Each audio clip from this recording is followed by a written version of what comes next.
The Royals split the series in New York, taking game two to tie up the ALDS with the Yankees. And now all eyes turn to Kansas City, where they look to come back and take the series lead. Let's get into this game. Welcome in to the KC Sports Authority podcast. Christopher Tenpenny and Keegan Russell here with you. Thank you guys so much for checking us out. If you're watching us over here on YouTube, make sure you hit that like and subscribe button below. We have officially surpassed the 1,000 subscriber mark, so thank you guys so much. You'll see some details coming here very, very soon about that giveaway we've been talking about for weeks. So thank you guys so much for being one of our 1,000+ subscribers. Super grateful for everybody that's subscribed so far. And if you are new to the channel, then go ahead and hit that subscribe button because you don't want to miss out on all the great content we bring you, from KC Sports to Chiefs, Royals, KU football, KU basketball, and now, of course, sports betting with our Game Day Gambles segment. And if you also want to catch us on the go, you can check us out over on Spotify, where you can follow along there. Give us a 5-star review. We'd appreciate it. Well, Chris, what a time for KC Sports. You know, the Chiefs 5-0, head into the bye week. But to me, the talk of the town's got to be the Royals are coming back to Kansas City for game 3 of the ALDS after splitting the series in New York. Cole Reagan's on the bump for game 2, got the dub for us. And now all eyes turn here to Kansas City, where the Royals have a unique opportunity to not only defeat the Yankees in game 3, but take the lead in the series and move along to the ALCS a couple days later this week. First playoff game in Kansas City since game 2 of the 2015 World Series, where, of course, we know Johnny Cueto just dominated. So first off, man, how's it feel to be talking about a home playoff game for the Kansas City Royals? Yeah, it's electric. It's something that, again, even the most optimistic Royals fan, I don't know if we quite saw this coming this year, coming off the 106. So it's just more than you could even ask for from this team. And the fact that they were able to go into New York and split and play 2 competitive ball games. I didn't want to say good ball games because there's some things they clean up, but competitive ball games show that they belong. We got 2 games in Kansas City for sure. Like, what more could you ask for?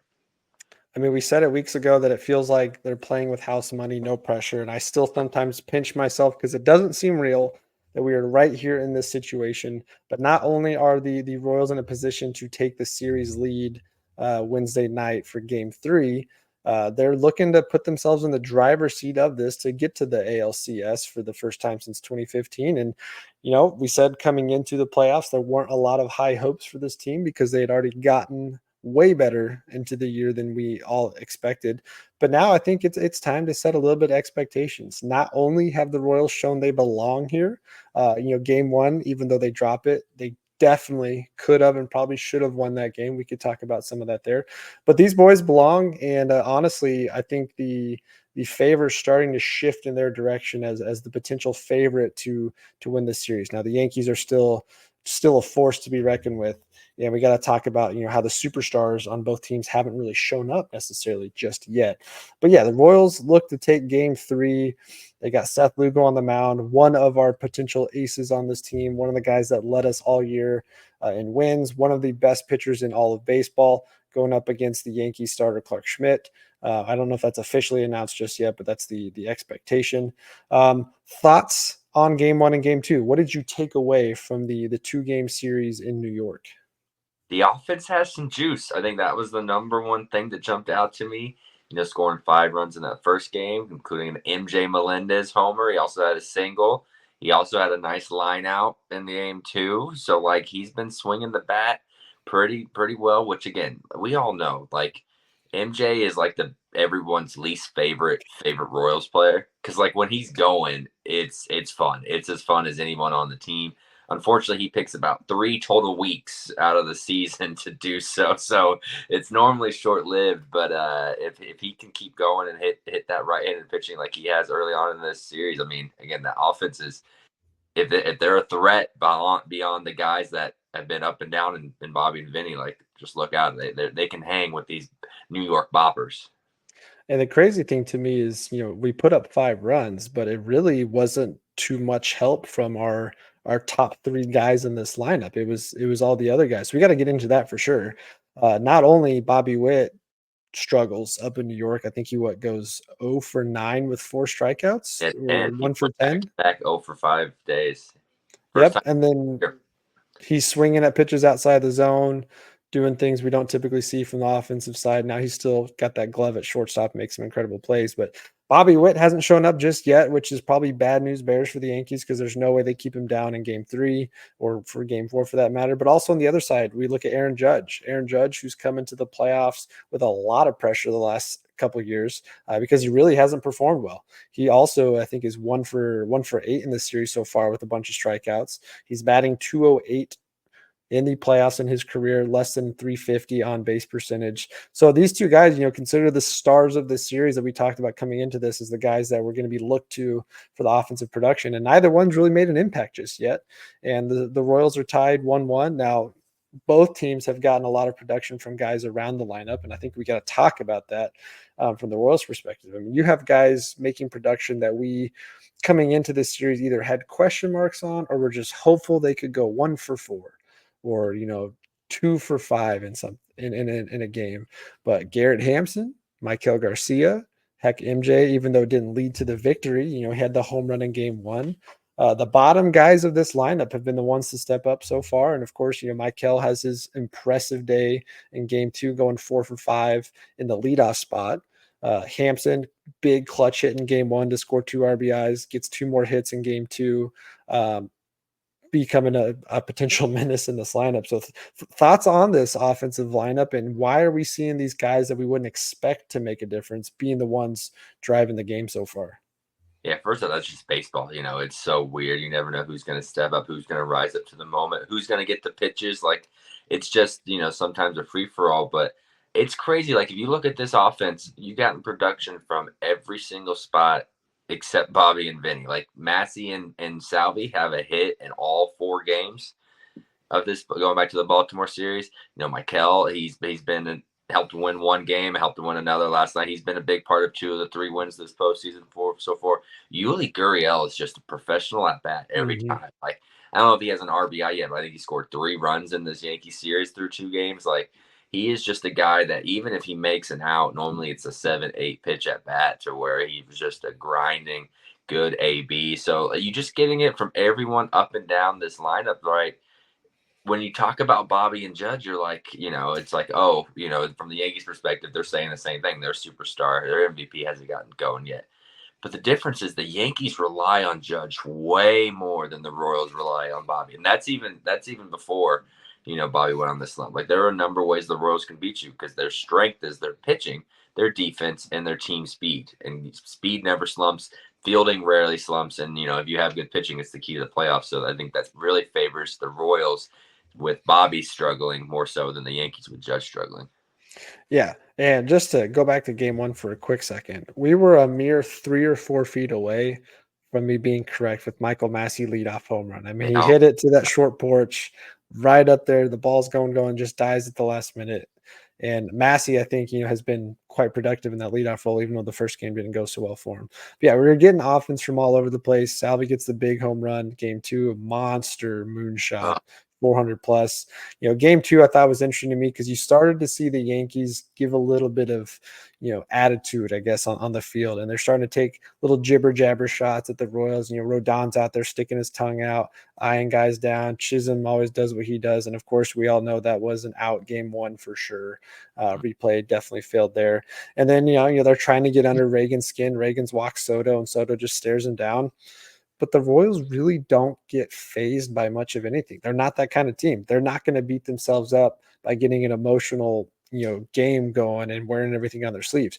What does Reagan's do? Reagan's bounces back, doesn't have his best outing in the playoffs. He only goes 4 innings, but isn't phased or intimidated by anything, just gets guys out. And then, of course, Salvi launches that home run. And then as he's coming down the third base side, he's staring back at the Royals dugout, sticking his tongue out, laughing and cheering with them. And so that's why I feel good coming to this game 3, because I think that, again, the Yankees have all the pressure. They are coming in, expected to get this series back to New York, and they've got to prove that they are capable of doing so. Judge has to show up. Soto's got to get a big time hit. But I don't see how they're going to get under the skin of the Royals. I mean, we saw Chisholm come out in the press conference and, we did a few things to get wrong, but, they got lucky. Right. Why? why are you trying to poke the bear, Jazz Chisholm, a guy who's definitely going to get the boo birds in strong effect tomorrow night? Just it doesn't make sense. I don't think that's the way you want to attack this team. Is try to get under their skin. Salvy's a long-term veteran. Cole Reagans is Mr. Steady Eddie. Like you're not getting emotion out of him. I think Seth Lugo's a proven veteran too. He's going to come out tomorrow on the mound, and he's not going to be rattled by the Yankees' charisma trying to get under their skin. So coming into game three, how are we feeling about the odds of the Royals actually not just pulling out a victory, but taking the series lead and being on the driver's seat to head to the ALCS? Yeah, it shifted a lot for me. Going, coming away from New York 1-1. I was just hoping that they would win a game in Kansas City. I even with Reagan's going and the Yankees struggles against left-handed pitching, I was unsure if they'd be able to split in New York just because it's a lot of these guys' first time, and it's the biggest stage you can have in baseball. They got the job done. They split, and now all of a sudden you're like, you got Lugo, Waka, and Reagan's over your next three. You still won, or not steal. You win at least one at home. You feeling really good about Reagan's again, who didn't have his best stuff, was just good enough to kind of get through 4 innings there. You feel real good about a game five. So like I've shifted completely. You proved you can hit Garrett Cole. So like Mhm. even if you do drop the Lugo start, you're not intimidated by Garrett Cole going in game four when you have Waka pitched well.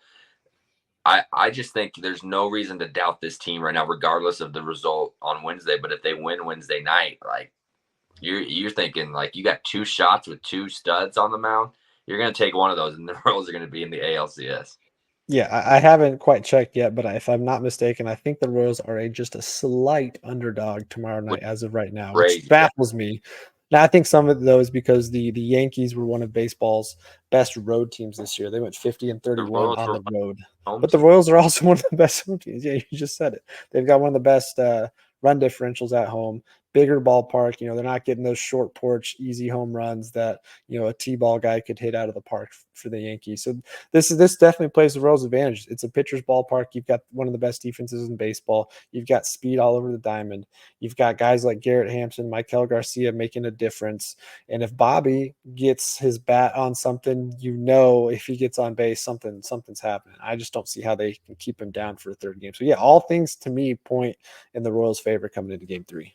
Yeah, and like there's to nerd out a little bit, there's like adjusted stats for everything out there that claim like Kaufman's one of the most hitter friendly ballparks this season, which Eric Hosmer's just laughed at all season. But like honestly, the way that stat is created, it's more of a testament to how this Royals team is built. No, Kaufman is not a hitter friendly ballpark, especially if you're Aaron Judge, John Carlos, and Gleyber Torres, guys who aren't super fast but can hit it 400 feet. You can hit it 390 to left center and Kaufman, and it's not going to go out. So like that makes it a pitcher park for Judge. But meanwhile, Bobby Witt, Michael, Isbell, there's more grass out there. You can find a gap. It's one you can easier to stretch singles than the doubles. Yep. That's why those stats reflect that way. It's not actually a representation of Kaufman. It's a representation of how this team is built. And so I'm feeling real good about how this Royals team is going to be at home. Yeah, and I think that speed factor is also something to talk about. We've mentioned before on here that in the regular season, the Royals were one of the better base stealing teams in all Mm-hmm. of baseball. Now we didn't see a ton of that the last month and a half of the season. They didn't really need to do it a lot, but we've seen them run all over the bases in the first two games, and I don't see why that'd be any different now. I think they've got four guys in this lineup that can go swipe a bag at any given moment, and we can tell that that's kept the Yankee pitchers a little bit at bay and a little bit of pressure. They've been a little distracted by hitters. You leave something up. Next thing you know, you've hit something in that gap there, and that single in Yankee Stadium becomes a double, and a guy scoring from first. So yeah, we said coming into the first episode of the playoffs that we felt pretty good with the Royals' chances. There was a lot of confidence coming into that series. And we said it again when we defeated Baltimore to head to New York, that we felt pretty good about the Royals' chances taking on the Bronx Bombers. And to me, that confidence has just gotten even stronger. Um, I think the Yankees bullpen has, while they've got a lot of nice pieces, I think for whatever reason we've had some favorable matchups. They've given up a ton of hits. I mean, even Rodon and Garrett Cole in the first two games there, I think gave up 17 hits combined over what seven innings. So that's a lot. That's a lot of hits right there. And if the Royals get on base, they find guys to hit over. We've joked about how the big payroll the Yankees have is all about mashing home runs, and the Royals, they have power, but they still do all the little things that are right. Whether it's we haven't seen it yet, but laying down a bunt to get a guy over, to catch the defense off guard, just hitting a guy over, stealing a base there, and finding hits in clutch time. So I feel good. Definitely hope that the trio of Bobby Witt, Vinny, and Salvi get a little bit more going for us. Vinny's gotten a hit, but hasn't driven in a run yet, like we've seen. Bobby, of course, hasn't been on base yet. Salvi, outside of the moonshot home run, hasn't done a ton. It's been those other guys in the lineup, and then there's guys on the bench we haven't even seen yet be a factor, as well as guys in the bullpen. So let me ask you about the pitching.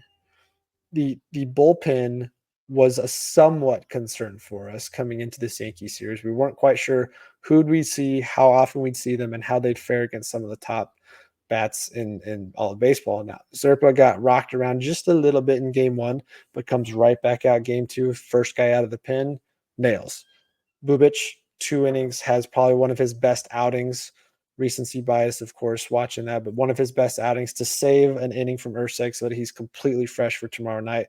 But yeah, thoughts on how not just the bullpen, but the Royals pitching staff as a whole has fared against this mashing of a lineup that the Yankees put out there. I think it's been great. Like I really have no complaints. I liked the move to go to Zerpa, and when they pulled Waka after the leadoff walk to Torres, which should have been a strikeout, changed the whole complexion of the game. That's part of baseball, though. Didn't get the call. It is what it is. Because I said Soto's the one you want to match up with. He's the one you circle, and I think that's proven that with how Judge has played is that you want the matchup with Soto. And he gets a ground ball. It wasn't overly well hit. It just found a hole. And like if that ball is 2 feet to the left, Massey's turning a double play there, and we're not even talking about that inning. But because it got through, now you get Judge. It had a really maybe his best AB of the game or of the series so far. Like 9 pitches, works a walk. And then at that point, I think Zerpa's confidence was a little shot. He overthrew a couple to Wells there, and that was that. So like at the end of the day, it looks like a terrible outing, which I'm not here to completely defend Zerpa. Like he should have been better. But people were acting like he was gone, like he was so far off, like he shouldn't be in. No, he proved the next night. Q puts him back out there. He shows what he showed in Baltimore, that he's fearless. He throws 98 and he gets ground balls. So like them sticking with Zerpa as the first guy out of the pen, whether the starter went 5 innings, 6 innings, whatever, 4 innings, is something that really changes this bowl because the other guys we know about, we trust Schreiber, we trust Long, we trust Bubic, we trust Urseg. You got to trust Zerpa, even though he has had an up and down season. Do you think we'll see anything different from Q in the game tomorrow if Lugo either doesn't go long or does have a good outing?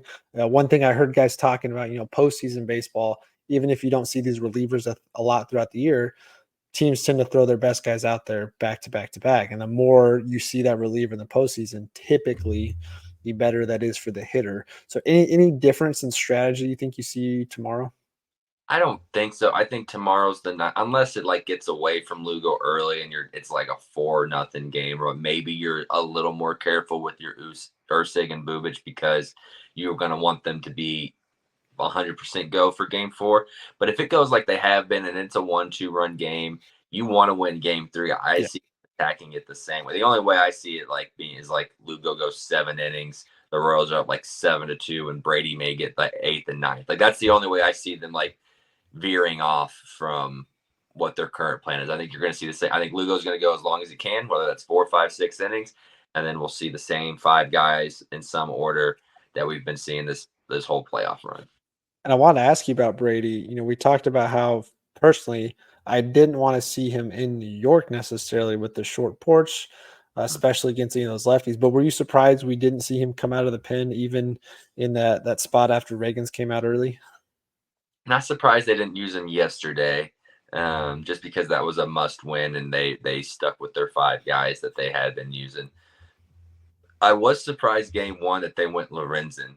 I just thought, like, again, Soto was the last one, I believe, that came up to the plate when they pulled and went to Lorenzen, and that just seemed like the perfect spot for Brady to me.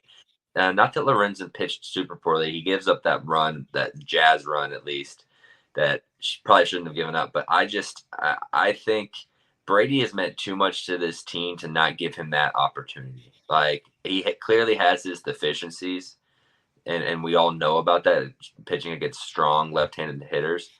But like you got to give if they somehow don't get Brady into a playoff game in a little bit of a moment, I'm gonna feel bad for the guy because like again, second longest tenured Royal was a big part of why this rotation was so deep. I mean, Brady Singer was your fourth starter. You know how many people would kill that Brady Singer is your fourth starter, and he might not even play in the playoffs. Like, feel for the guy a little bit.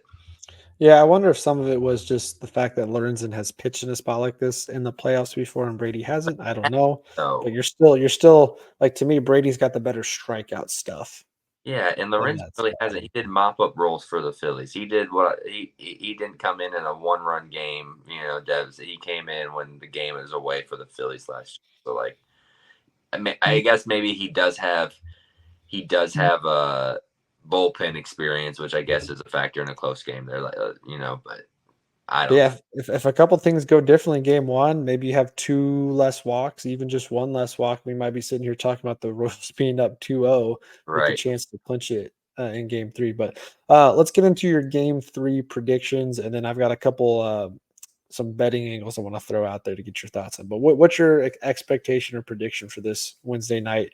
I mean, one, how juiced is the K going to be? You know, ticket prices are sky high. Standing room only is $150 plus. So it sounds like they are anticipating this being a full capacity crowd. Yeah, I have a lot of expectations for this game. I actually feel really good about the Royals winning this game, mostly because of who's starting for the Yankees.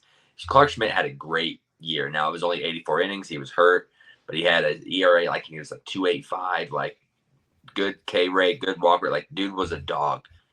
He's also again been hurt a lot of the season and is making his first career postseason start in Kauffman Stadium, like against Lugo, who again is only pitched in the playoffs once, but 34-year-old who's probably going to finish fourth or fifth in Cy Young, and it's going to be. I think it's going to be a great environment, and I'm really going to see that home field advantage play out at least Wednesday night. I think the Royals are going to take. I think the Royals are going to go up 2-1. Well, apparently Vegas does not follow that train of thought with you. They've got the Royals as a slight underdog, plus 1.5 run differential and plus 102 on the money line. So clearly, I'm going to have a play there. Over under set at 8. I think that's still just a tad high. I mean, I think it's possible to get there because we know the Yankees are one swing away from a massive shot. But yeah, I like the matchup. Lugo, just like Reagan's, is a pretty steady, common presence on the mound. He doesn't get rattled very, very easily. And even if he does, I think we got enough guys in that bullpen that I trust more than what the Yankees have tossed out. The Yankees have some good guys to go, seventh, eighth inning, but I don't think they have that many trustworthy guys to come in the fourth, fifth, sixth inning to put a stop to what's going on or to really shift momentum. Other thing I want to ask you about, there's been a lot of talk about Bob Costas as one of the most iconic sports broadcasters of all time, but having just an awful, awful series that sounds like he's a hardcore Yankees fan with the way he's making some of these calls. But thoughts on him and his, I wouldn't really call them jokes, but his slights to Giancarlo Stanton, who could crawl to first, and Costas would still say he's slower than that.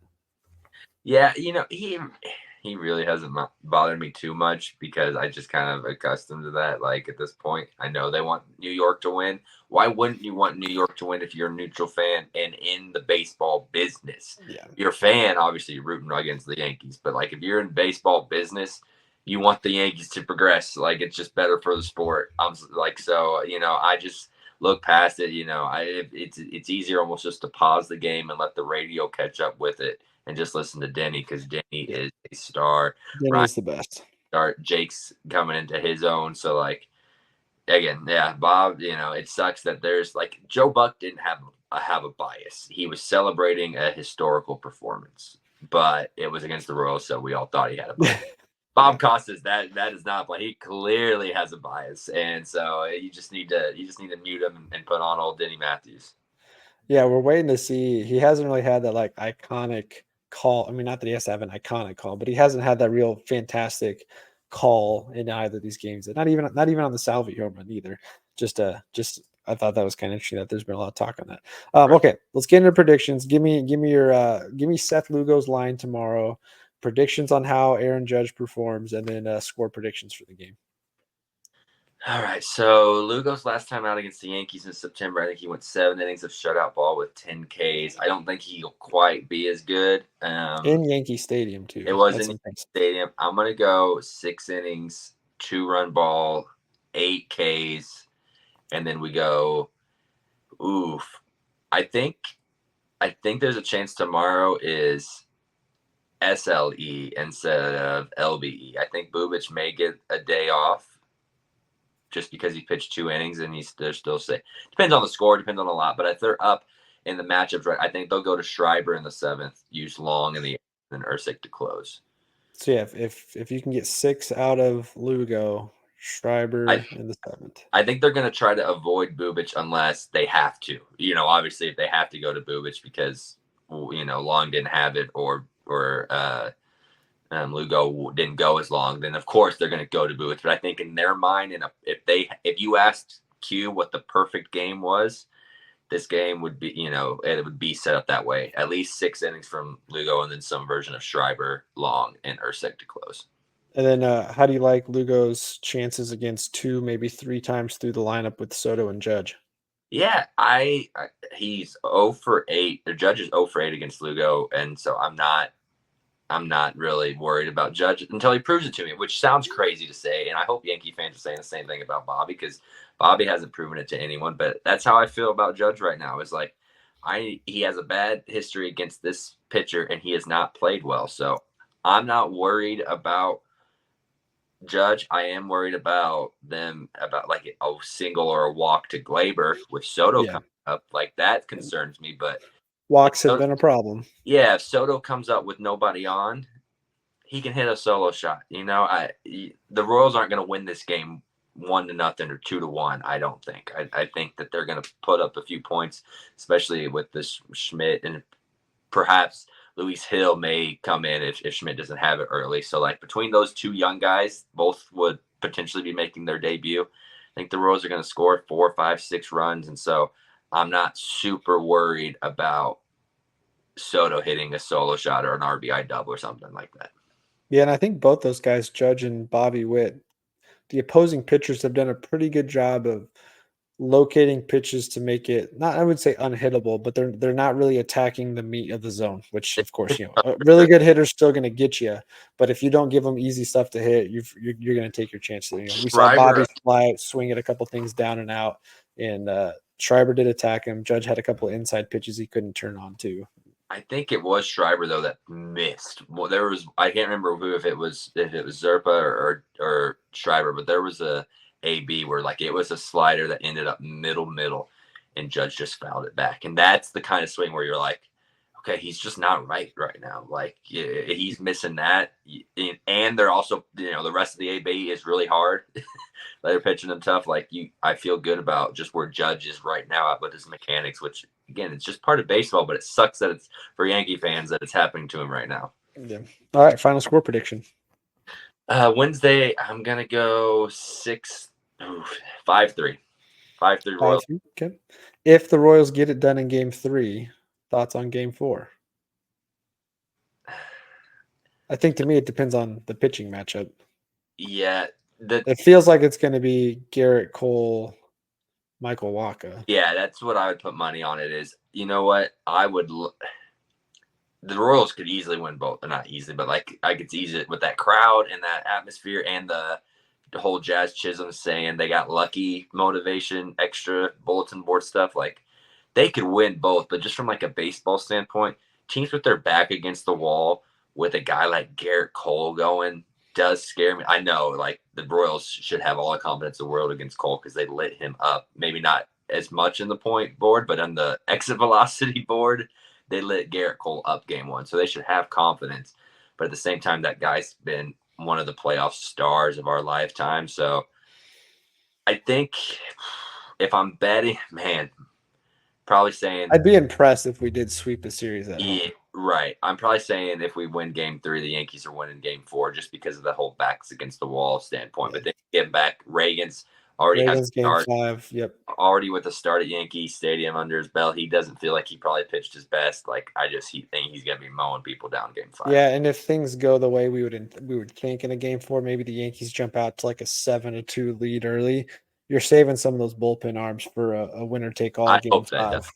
I hope that doesn't happen. Yeah, I like it. I like it. I do like the Royals to win.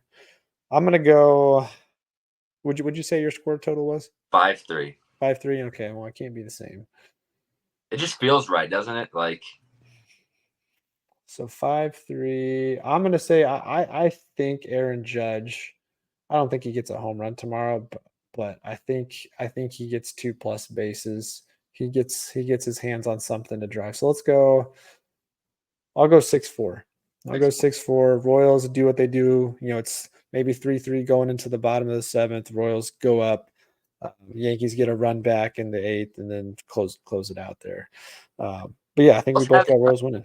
Haven't done anything against the relievers yet, so that's something that does concern me a little bit. It's all been against the stars for the It's most part. been early. It's been early. Yeah, so Couple plays that I like. Obviously, Royals money line plus 102.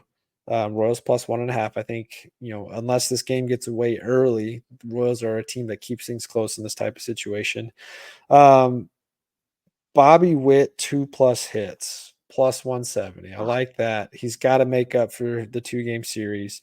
Bobby Witt 2+ bases minus 145. Aaron Judge 2+ bases minus 120. I like all those. I do kind of like a Bobby home run tomorrow night. Like, he feels like he's gonna put a stamp on this series, and why not tomorrow at plus 420? Or a guy like Vinny, he's plus 560, but I think I also like Vinny to do. Oh, he is plus 160 for an RBI. So you get one of these guys at the top of the lineup back on. Vinny's going to get his hands on something in this game, and he gets you an RBI there. So I think a couple different ways to make some money. The one that I'm curious to keep an eye on is Lugo's strikeouts. Right now, his over under is set at 4.5. So 4.5 is plus 114 on the over. I'm hammering the over, even if he only goes 4 innings. Like Reagan's nearly got his total in only 4 innings. right, Now, but if he didn't have a couple walks, his pitch right. count got up there, so he probably would have blew past his strikeout total. I think his strikeout total was 6 or 6.5, and he finished with 5, so he was right there.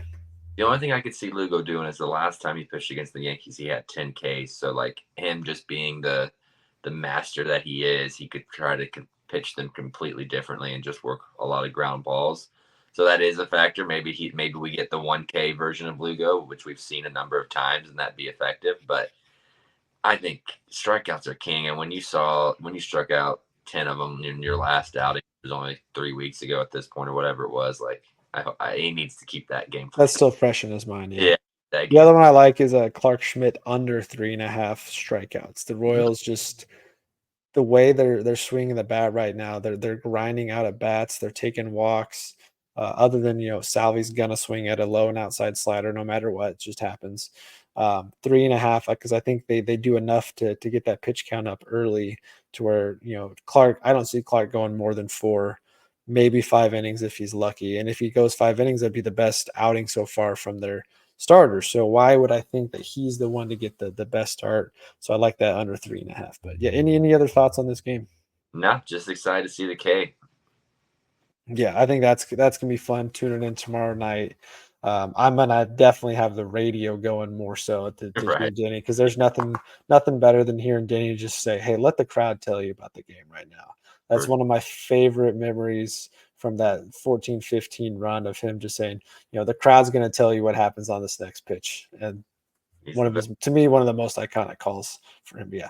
Royals game 3, 1-1 series tied for the ALDS. Royals look to take the series lead, putting them in the driver's seat against the New York Yankees to head into the ALCS. And if they do pull out this series, there's a very good chance the Royals are the home favorites in the ALCS. We see even more playoff baseball here at Kauffman. So that'd be a lot of fun. Those of you going out there, have a good time, be safe, enjoy it, be rowdy, be raucous. Let's get all the boo birds out there for not just Jazz Chisholm, but Soto, Stanton, Judge, all of them, just Mostly. every guy, just nonstop boos every time a Yankee comes to the plate. And let's just watch some fun baseball. Again, the Royals are playing free. They're playing without any pressure.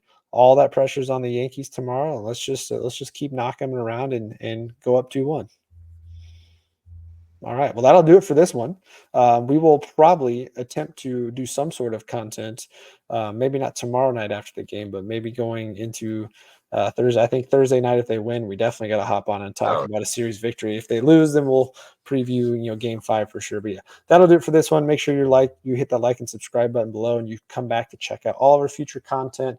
Now we'll still have some Chiefs stuff coming up here soon. Both KU football and the Chiefs are on bye week. So I'll have a couple episodes later this week or early next week just talking about the bye week and changes that both teams could make. Chiefs looking to continue what they're doing.